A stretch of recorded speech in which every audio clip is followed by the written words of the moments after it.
views expressed on this program are those of the hosts, guests, and callers, and are not necessarily those of this station, its management, or other advertisers. You're listening to Transformation Talk Radio.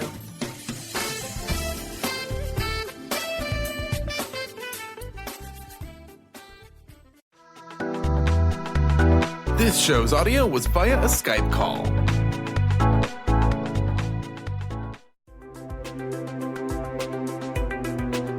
Welcome to Knowledge Book Radio with Marge Potasic. Marge was searching for the purpose of her life and the truth that would tie everything together to make sense of what was taught and what was happening on our planet, the fire that was creating all the smoke. Through many experiences, she was finally led to the knowledge book that provided all the answers. Marge is now talking about this gift to humanity on Knowledge Book Radio, so all can be united in peace, love, and harmony. This live call-in show at 1-800-930-2819 is amazing. So get ready to hear about the knowledge book. Here's your host, Marge Potasic. Hello, everyone. I'm Marge Potasic, and you are listening to the Knowledge Book Radio with Marge Potasic on Transformation Talk Radio. For the next hour, we will continue our series of Omega Talks, and these are usually given on the fourth Tuesday of every month.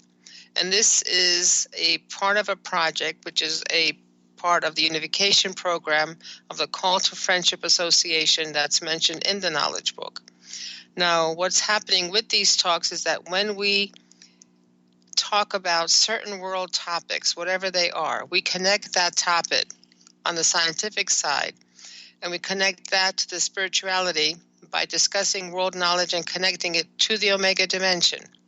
Now, the Omega dimension is the 19th dimension, and this dimension has been opened to our planet and to our world through the Knowledge Book, and this is happening for the first time. Okay, so this time, the topic for these Omega Talk series, is about Picasso and his evolution in art.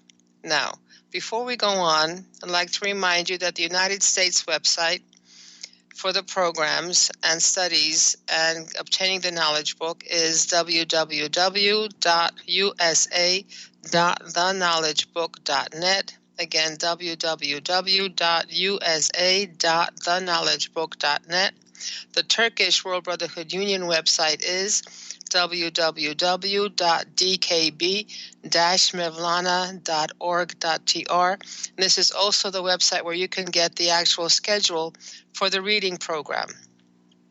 Of course, my contact information is 973-787-7035 for texting and telephone calls, and mmjp99@gmail.com, Mary John Peter 99@gmail.com for, again, emailing any questions you may have, any suggestions for topics you may have, or any comments you may have about this show or any previous show. The actual website for the Call to Friendship organization, and this is located in Turkey, is www.calltofriendship.org. Again, www.calltofriendship.org.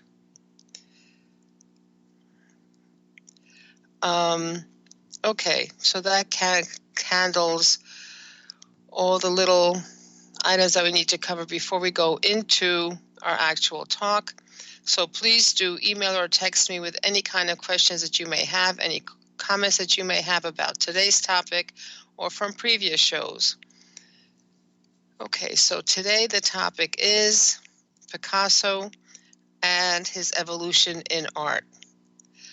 Now, the art historians that study artist progression, as far as their art is concerned, have put Picasso in certain categories throughout his life. Now, he actually was born in 1881 on October 25th in Malaga on the southern Spanish coast.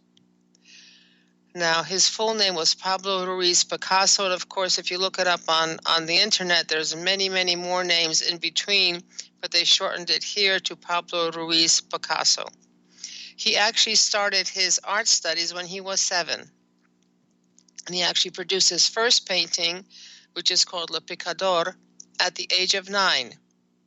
He himself characterized himself in this quote, "I never drew like a child. When I was 12, I drew like Raphael." He actually produced his first self-portrait when he was 15 years old. He eventually died in 1973, and he produced a tremendous amount of work. And that work spanned painting, sculpting, ceramics, poetry, stage design, writing, and rug and tapestry design. He was tremendously prolific throughout his long lifetime. He produced about 50,000 pieces of art. 1,885 were paintings, 1,228 were sculptures, 2,880 were ceramics, almost 12,000 drawings, and thousands of prints, and many tapestries and rugs. So he worked a tremendous amount of time, produced tremendous amount of art. Now, the first stage that historians place him in, art historians place him in, is his early work. And this is where he started as an artist, as a career as an artist in 1894. And here he is using a realist style. He is being taught by his father with the classical approach, traditional academic approach to painting, meaning you are using whatever you see in nature, whatever you see around you. And the colors that are in the paintings are basically the colors that he saw. There was no change of color. There is no change in figure. He is depicting figures beautifully and in the color that he sees. So he made paintings of his loved ones, his family, and whatever he saw in church. So his actual roots were nature and the realistic representation of nature. So his first step as an artist was to look around and represent what he saw in nature around himself. Okay. Now, from the early work until 1897, his paintings became less realistic. In other words, he put into here the faces were not quite as distinct. The features were not quite as distinct. The depiction of the clothes were also not quite distinct. And he seemed to be influenced by expressionists and post-impressionist painters. And this started in 1897. So he was more free and going into an avant-garde style, something that's like out of the usual and out of nature. And his quote on this particular phase is, "The artist is a receptacle for emotions that come from all over the place, from the sky, from the earth, from a scrap of paper, from a passing shape, from a spider's web." So again, we see here that he is being influenced and takes his inspiration from the things around him. However, he's beginning to depict these things that he sees around him in a different style, and that's more impressionistic and post-impressionistic. Okay. Then comes the Blue Period, what the art historians call the Blue Period. That's 1901 to 1904. Now, during this time, he was living with a friend, and that friend died. So that became a tremendous influence on him because the person actually committed suicide. So he became depressed, and the paintings he produced here they're still depicting what he sees around himself. However, the way he depicts what he sees around himself is in blue, in the various shades of blue. The people that are being depicted are the people who are living in poverty or in despair. the figures, the bodies are actually showing that they are starving, that they were undergoing very, very hard times. So by 1904, Picasso's depression started to lift and he produced more upbeat paintings. So again, even though he's still depicting what he sees around himself, again, he switches it into something that's different and something that's blue that actually depicted his feelings. Then came the Rose period, and that was between 1904 and 1906. And this time, Picasso moved to France, to Paris, France, and he lived in Montmartre. And this was a Bohemian district in France, in Paris. So again, he's painting figures, he's painting people. However, he's beginning to have his own particular style. However, the colors that he is using here have more of a warm tone. They have more rosy, more red, more orange, more yellow colors to them. Again, he was influenced by his environment, and he went and shifted his focus from individuals living in despair. And because he was in that particular Bohemian section in Paris, what he depicted were entertainers like harlequins, acrobats, and circus performers. So again, the influence is from outside of himself here. Now, then comes the African period. This is from 1906 and 1909. This is something that the art historians have categorized based on his output throughout his life. Now, after the 3 years after the Rose period, Picasso was inspired by oceanic and African art. And then this became known as his African period. He continued to keep the warmth of the tones that he was using, meaning yellows and oranges and reds and pinks, but he shifted his style so that the faces that he was depicting had more of a characteristic of an African mask. And he started to depict abstracted African mask-inspired depictions of all kinds of figures, from prostitutes to his own self-image, self-portrait. And again, if you imagine African masks, this is how Picasso began to paint at this particular point in time. And again, there was a shift. Between 1908 to 1914, he became influenced by the simplification and fragmentation found in primitive art, and therefore was inspired to move on to his next and most famous phase, which is Cubism. Now, this is a genre that features subject matter broken down into fractured forms. So you will see facets of figures, you'll see facets of objects. And this, both Picasso and George Braque pioneered this renowned and important art movement. It has two primary phases, analytical and synthetic. Now, the analytical is from 1908 to 1912, and this is characterized by monochromatic, topsy-turvy canvases full of overlapping geometric forms. Now, these forms were arranged in fragments from the subject matter, which is often unrealistically depicted from multiple angles at once. So you'll see faces and objects, just facets of them being portrayed. The actual character is broken down into facets, just like a diamond has many facets. His depiction of figures and objects became faceted just like a diamond. Cubism then for the second part is 1908 to 1914. Now this cubist form is unlike the analytical cubist because the synthetic cubist style, which is the second portion or the second phase of his cubist period, here this was characterized by simplified polychromatic canvases that were inspired by collage art. And instead of depicting anything realistically, he was then influenced by abstraction, by something taking a facet or taking a character out of that depiction and portraying that. And this officially lasted until 1914, though he would actually still continue to work in this style, in Cubist style, until the 1920s.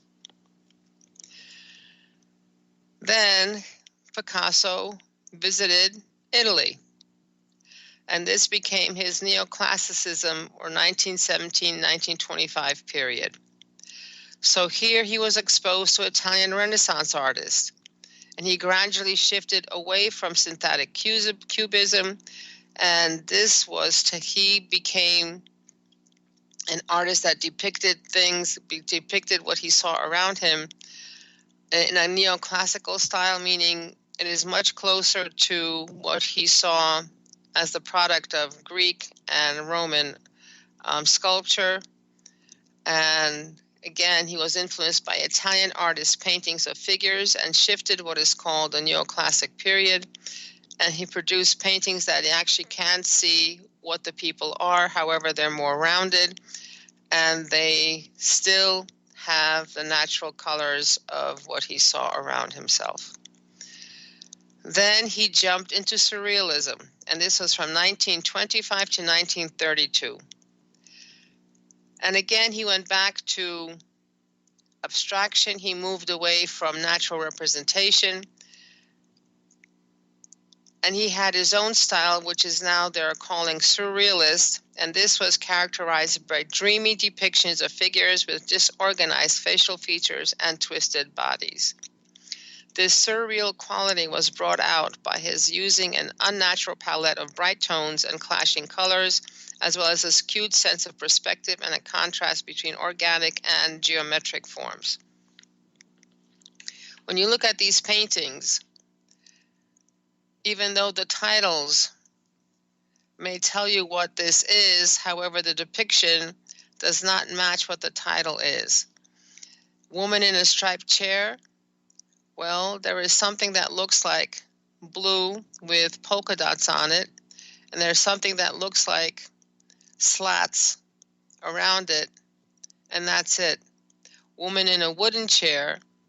You sort of can imagine that there's something that maybe is a figure with a head and maybe it has a child, but the piece of wood is something contorted and is something completely different that you would see when you're thinking of woman in a chair. This is not what most people would actually see. Girl throwing a rock. Again, you've got two spheres. You cannot tell where the arm is. You cannot see what is going on in this picture. A weeping woman. Okay, you can see tears. However, the colors are red, orange, yellow, green, gray, black. They're neon colors. They're contrasting colors, and no way, shape, and form actually look like anything that is existing in nature. So Picasso is not thought of as a surrealist painter. However, his paintings from this period did make major contributions to the movement. Okay, then comes his late period. After his surrealist period, and until his death in 1973, he continued to paint. He continued to produce all kinds of paintings, all kinds of art. However, in this case, unlike his previous work, what he produced this time are not categorized into certain styles. Actually, they contain different elements of his previous styles, and he kind of merged them into something that is his own particular style. So it was neither neoclassical, and it was neither blue, neither a rose or African or Cubist. However, he merged all these into one particular style or many variations of his particular style. And he had it seemed like an endless source of inspiration to produce whatever he produced during the last part of his life. Now, we've covered, what the art historians have classified as his periods, as his phases of how he developed from age 7, age 12, up until age 90. So what do we got? We've got number 1 is early period, and here the influences from nature. Then we have the blue period, and here the influence is from depression. Then came the rose period, and here the influence came from the bohemian surroundings. The acrobats, the circus performers, and the prostitutes that were around him. Then came the African period. Again, the influence came from African art, African masks. Then came the 2 phases of the Cubist period. The first one was analytical, when things came in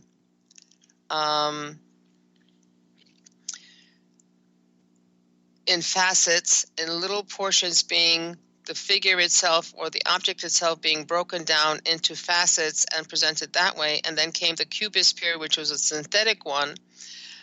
And again, this came from as an influence from a different art movement, and where things are flat and presented more like a collage than anything else. Then his 7th period, is the neoclassicism period.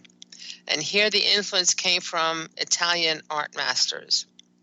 Then came the 8, which is the Surrealist period. And here again, he's going outside the natural influence into the extraordinary and fantastic. So what he is depicting becomes unrecognizable to us, despite the fact that he names what he is painting. Then came the late works, which is the 9th stage, and this is a melding and the use of all the previous styles. And here the influence comes from within. From 1 through 7,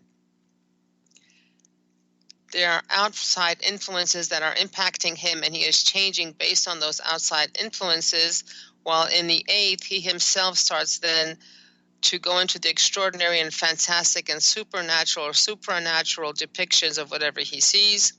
And then in the late number 9 stage, he melds everything all together. He puts it all together. And here the influence now comes from his own consciousness, from his own essence, comes from within.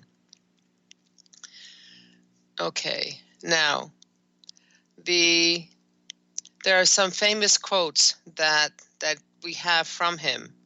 And it's very interesting. Others have seen what is and asked why is one of them. I see what could be and ask why not. So you could see how he's approaching things from a completely different angle, completely different mindset. And in terms of how many art pieces he actually produced,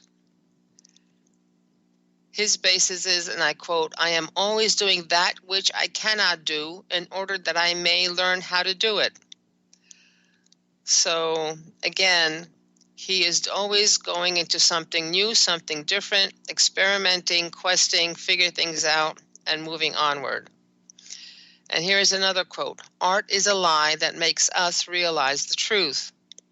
Interesting, because any piece of art that you encounter, there is some physical reaction, some kind of a psychological, physical, spiritual reaction you have to that piece of art.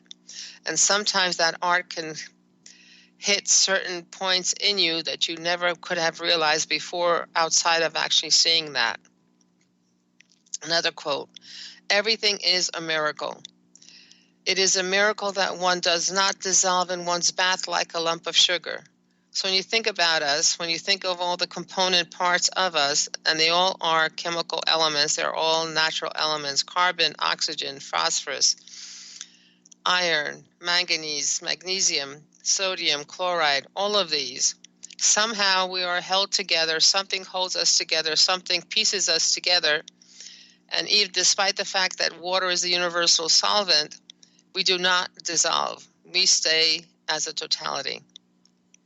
And this is very interesting, the next one, is because it seems to explain what it is that he's been doing as a painter, as an artist, depicting the objects around him. I paint objects as I see them, I paint objects as I think them, not as I see them.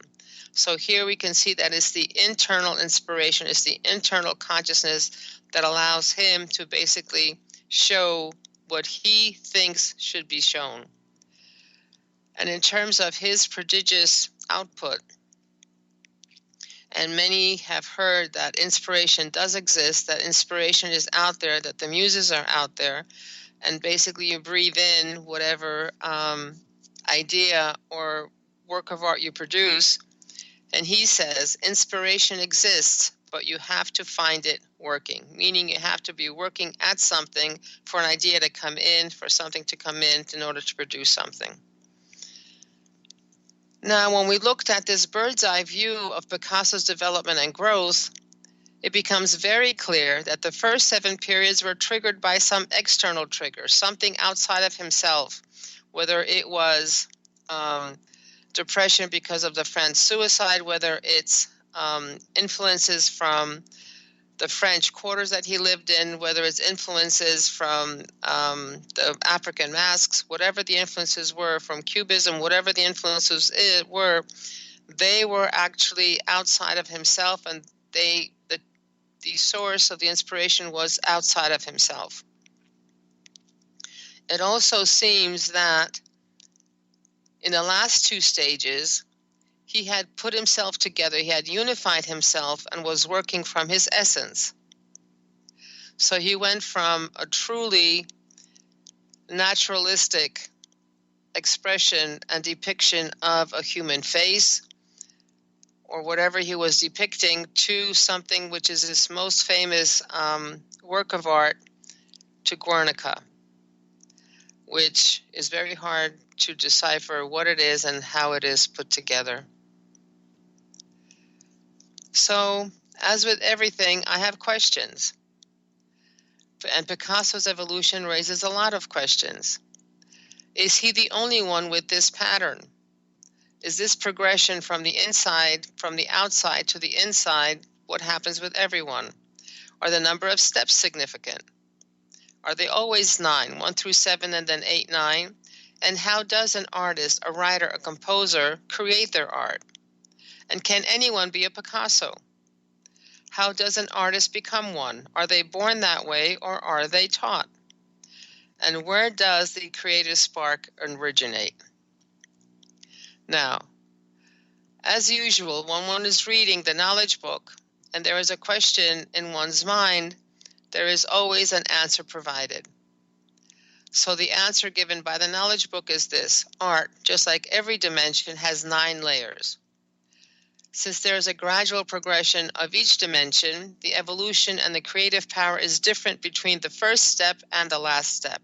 So if you're at the entry level of a particular art, whether that's sewing or painting or sculpture or literature or whatever it is that your particular art that you are developing and learning, there you will always be different from when you first started to when you're more advanced in this development. And as we've seen with Picasso's growth, at first the influence comes from nature, and eventually as he evolved and progressed, he was influenced by higher energies and different aspects came into his paintings. And as we saw with his Cubist, and especially the surreal period, the influence came from above nature, like being connected to spirits, angels, and space. Something extraordinary. So, according to the knowledge book, once you've gone through the first 7 layers of the dimension, you are then able to merge with the essence energy of that dimension and are then able to unify your previous incarnations and are able to portray this whole personality by the power of the reflection of the essence. And as we saw in the last 2 stages of his inspiration came from inside, not the outside. The products of his art came from his consciousness and his essence. Now, many artists have spoken of having an idea that they received in their either dreams or pictures in their heads, and they were literally inspired. They breathed in whatever that idea was, and some have said that they've been given gifts as a gift from the muses or the 9 muses. This was in Greek mythology. These are the muses that give ideas and inspire artists. And these are ideas that came in from the creative power based on and in accordance with their evolution, and then present their art to others. Now, specifically in the knowledge book, Fascicule Supplement number 4, again, the answer is the dimension that is up to the 7th layer of each art is called the immortality layer of that art. After this layer, the human consciousness leaves the dimension of form and integrates his/herself with the energies beyond form. And the essence consciousness claims his/her actual art, and by connecting his/her own creative power to his/her essence power, he is then released from the mechanism of influences. So we go, after the first 7 layers, we get released from the external influences. And the very genuine artists are those who exhibit their own essence consciousness forms beyond the power of influence, like Picasso and Salvador Dali. And this is where we see his surrealistic period and the later part, the late stages of his life, where he combined everything all together and put it all together and depicted things in a different way. And again, continuing with Fascicule Supplement 4, every art produces works of art parallel to the public consciousness it is in. We cannot do something outside of what we're living and the medium and the environment that we're living. And each artist exhibits works of art parallel to the evolution consciousness he has reached. Again, the first 7 layers of the 9 layers in each dimension, art included, are subject to the influences. The other 2 layers are the reflections of the essence. The first 7 layers of each dimension are training and educating layers, but the 8th and 9th layers are dimensions of conveyance. Those who are able to receive the entire energy totality of each dimension reach the destination. This destination is a schedule, an evolution plan, according to the public consciousness of each period. So what did Picasso do? Picasso succeeded. So when we compare what the knowledge book describes and Picasso's life and artistic evolution, we can clearly see that Picasso reached the destination by going beyond form. Beyond the first 7 artistic periods, he achieved his true personality and worked from his essence consciousness during the latter part of his life. And this consists basically about 40 years of his life out of his 50 years.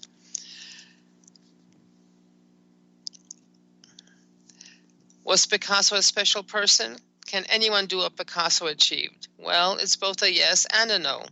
Although we can't all produce works of art like Picasso, we can follow his example and live our destinies. What Picasso did is what I would characterize what Joseph Campbell said, is follow your bliss. Picasso followed his conscience. He accepted the influences given to him and worked to incorporate those energies into his art and life. He didn't reject something else that was new because he only wanted to stay with what he knew and what he was comfortable with.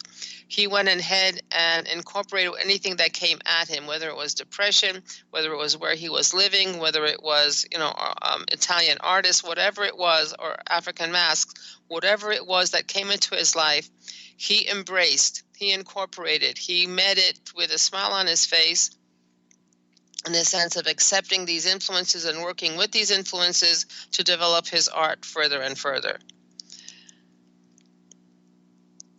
And the other part that he did, which we can follow, is that he was listening to his inner voice and not to conditioned consciousnesses. Many people have only one way of doing things. In other words, my father did it this way, my grandfather did it this way, my great-grandfather did it this way, and I'm going to continue to do it this way. Picasso was not one of those who was a traditionalist in the sense that he stuck with whatever he learned first and would not go forward. So his path was the path of learning and science. And step by step, he followed his own plan of destiny because he came in and he was born just like us with his own plan of destiny as to what he would need to do, the influences that he would meet in his life to be able for him to become fully accomplished and succeed in his life. So he worked and developed his talent and progressed on his evolutionary path, at first in accordance with external energies, and later, having unified into a complete hold, he worked from his essence. So again, he was not a traditionalist or very conservative. He is the one who basically met what came at him and used it, whatever came at him, to develop his art, and little by little, step by step, stage by stage, he was able to evolve and be the Picasso that we know, and the Picasso that produced this tremendous amount of work and art. Frankly, I was actually very surprised because I did not know that he also produced rugs and tapestries and sculpture. Now, part of the sculpture was ceramics, and the ceramics, there were dishes that he produced. He produced, tableware. He produced goblets. He produced vases. He produced all kinds of things. So it's amazing as to what he was able to accomplish in the time that he had on this planet. So what about the rest of us? We're all come into this world with our own particular plan of destinies. And all of us, Picasso and every one of us, comes in with this guardian that is responsible, or guardians that are responsible for helping us and guiding us. And these guardians are connected to the mechanism of influences. Now, we'll talk about the mechanism of influence a little bit, but anyway, basically these guardians, they're responsible for our evolutionary path. Now, if you're expecting them to let you know what the winning combination is in the lotto or Powerball or whatever it is, or who's going to win in the race, or what stocks to pick so you could get rich quick, don't expect the guardians to help you, because that is not their job.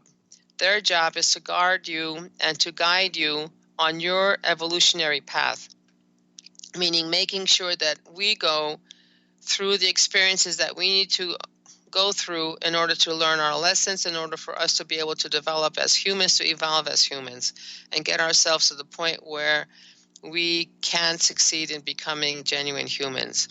Now, the mechanism of influence is defined in the glossary of the Knowledge Book as: it is the mechanism that conveys the cosmic influences parallel to the evolution of our world from the 10th dimension. It is also defined as the power focal point of the function which will activate different systems.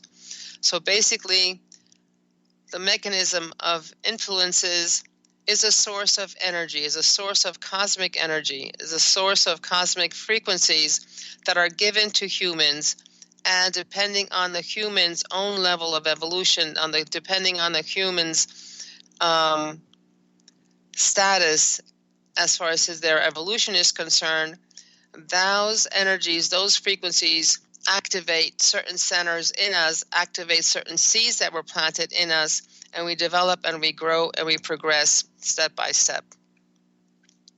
So each one of us has been given a design path through which we can succeed, because the Knowledge Book actually trains us up to the 7th layer by projecting on us from the close plan, meaning from the book itself and through the experiences, the energies of the 7 layers within Omega by its special light photon cyclone technique. Again, the Knowledge Book gives us those energies, those frequencies, specifically at our own particular level of energy, frequency, evolution, consciousness.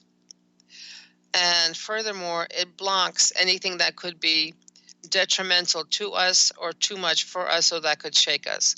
So we're always protected, we're always guided, we're always given that which we need when we need it to be able to succeed. And then once we've gone through the first 7 layers of every dimension and any dimension, then we ourselves then get to the destination, because at that point we're able to attract the energies in the 8th and 9th layers of Omega through our own thought powers. So if 1 through 7, outside influences, as we've seen through Picasso, and he becomes like a textbook case for evolution. And this not only covers art, it covers every dimension, no matter dimension, whatever dimension we're going through. It covered what we were going through as far as the Old Testament was concerned. It covered what we were going through as far as the New Testament was concerned, as far as the Quran is concerned. First 7 stages were always training and educating from the outside, influences from the outside, and then the last 2 stages, the 8th and the 9th. 8th, we absorb the totality of the energies that are in that dimension. We become the experts in that dimension. And then in the 9th layer, we are able then to go from that dimension and pass the test going into the next dimension. Again, we start all over again at layer 1, go through 1 through 7, external influences. Then comes, we merge with the totality of that dimension at the 8th. And the 9th, we jump to the next dimension. Anyone who is able to receive the entire frequency of the knowledge book in this final age will reach the destination. And now it's time to take a short break, and we will continue with the discussion of Picasso when we come back. Again, the U.S. website is www.usa.theknowledgebook.net. Telephone number is 973-787-7035. Email address is mmjp99@gmail.com, maryjohnpeter@gmail.com. Stay tuned. We'll be right back.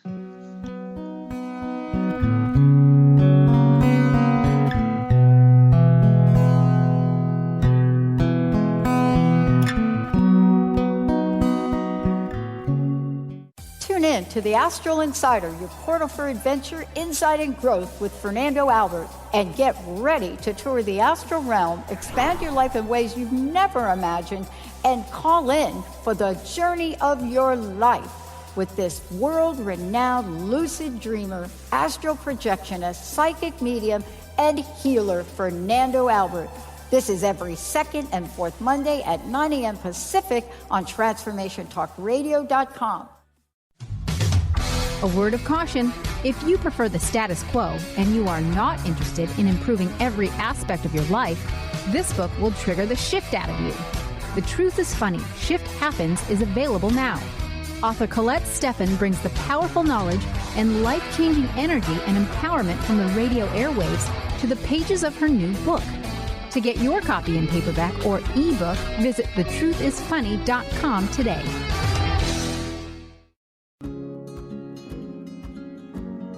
Hi, I'm Jane Matanga with Grow Your Soul Radio. It's been said that whatever you believe, you are. When you take charge with your positive thoughts and beliefs, you are the creator of your perceptions. You have the power to shift your reality. When you begin to shift your beliefs, the universe will dream a bigger dream for you than you ever imagined. Believe in your dreams, and every part of your world can open up in new and glorious ways, because everything is possible. I'd love for you to join me on Grow Your Soul Radio with my co-host, Dr. Pat, on Transformation Talk Radio.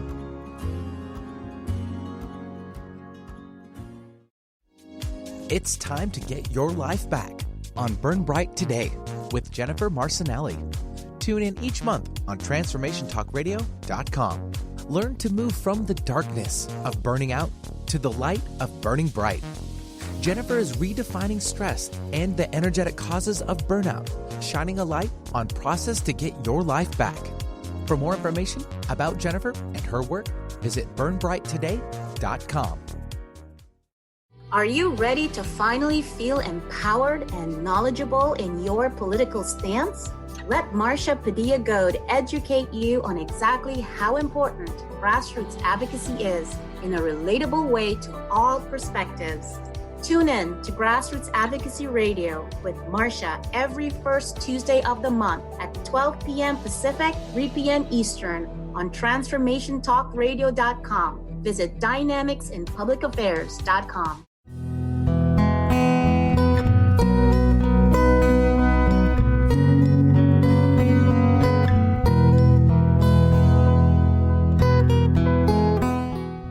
And we're back on Knowledge Book Radio with Marge Patazik on Transformation Talk Radio. And again, a reminder, the United States website is www.usa.theknowledgebook.net. Telephone number for texting or calling in terms of comments, questions, suggestions, 973-787-7035. Email address mmjp99@gmail.com. Again, that's Mary John Peter 99@gmail.com. Would like to recommend to you the Call to Friendship website, which is www.calltofriendship.org. And there is also a website called World Unification calltofriendship.org, and that is www.worldunification.calltofriendship. I forgot whether it's .org or .net, but if you type in World Unification, then that will pop up. So, and that particular website gives you information for the next Congress for Call to Friendship that takes place in Turkey on June 21st, 22nd, and 23rd of every year. This started back 3 years ago, so it'll be the third Congress, and this will continue working. And part of what's going on with the Call to Friendship Association is basically associating and connecting every knowledge that is on this planet in the third dimension, every knowledge to the knowledge book magnetic field, and everything will be connected to the knowledge book and unified in the knowledge book, and we will all be unified as a totality. So let's review it a little bit. And when we're talking about Picasso, one of the questions that was asked when I did this presentation, in front of people, not on the radio, but in front of an actual audience, someone asked, so what's that got to do with me? That's Picasso. That's not me. How does that affect me? And basically the answer is that every one of us goes through the same steps in everything that we learn. In the first stages, we are dependent on outside teachers and outside guidance, whether we're learning how to cook, we're learning to clean, whether we're learning to paint, and that's whether artistic painting as in oil painting or painting inside of a home or the outside of a home or painting cars, whatever it is, whether we're learning landscaping or horticulture or sewing or crocheting or knitting or dentistry or law or government or writing or whatever topic that we are covering, whatever we are learning, we go through these 7 phases, one after the other. And when we go step by step through these phases, we may not be exactly conscious of it, but we are learning step by step, and in each step we know more than we did before, and we go gradually rise up to the point that we are become an expert, and we become merged with that entire dimension. We become merged with that totality of that knowledge, and then we use that knowledge. We use what we have learned before. We integrate with it, with that energy of that dimension, and we are then able to connect with our essence consciousness and produce works of art or produce that work from our essence consciousness and continue working that way. Now, every lifetime, it seems that Picasso was already born a genius. But we've got to keep in mind that we were only witnessing his last lifetime where he actually portrayed his genius.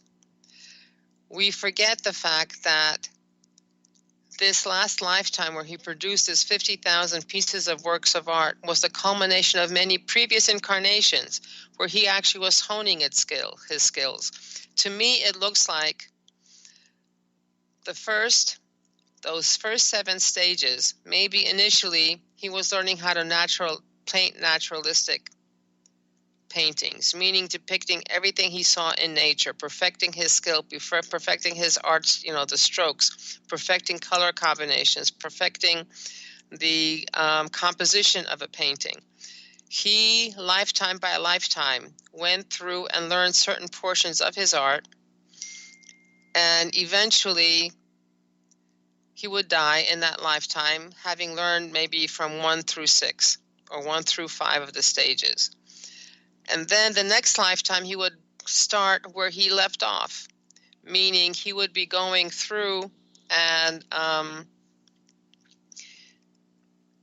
producing works of art, maybe had a quick review of the previous teachings that he had, and then continue developing and developing and developing.